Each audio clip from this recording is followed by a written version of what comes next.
వాసిగా గురు సేవా చేసి మాయన్న వాసిగా గురు సేవా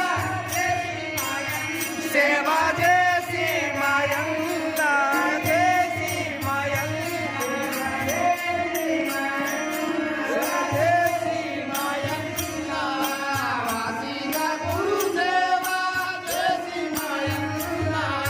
వాసిగా గురు సేవా చేసి మాయన్న సేవ